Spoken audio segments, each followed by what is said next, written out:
Once a steel structure has defined purlins, wall girts, and wall braces, the last elements to be added are the gable wall columns. From the vertical toolbar, select Bars. The Bars dialog displays. Under Properties, expand the bar type dropdown and select Column. Expand the section dropdown and select UC 305 by 305 by 97.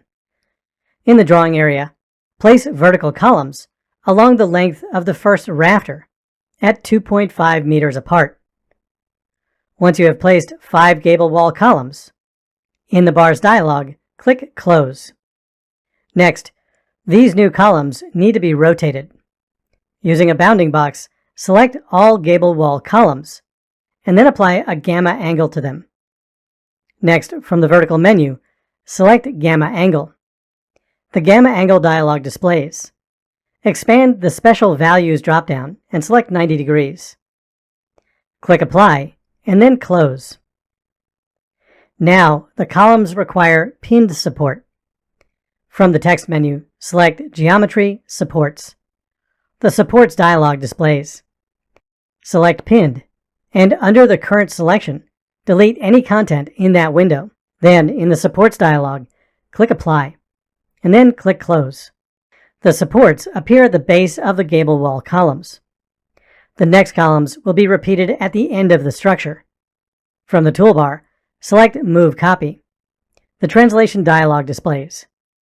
With the gable wall columns still selected, and the number of repetitions in the Translation dialog set to 1, in the drawing area, select the node at the base of the initial right column, and then select the base of the last column of the structure.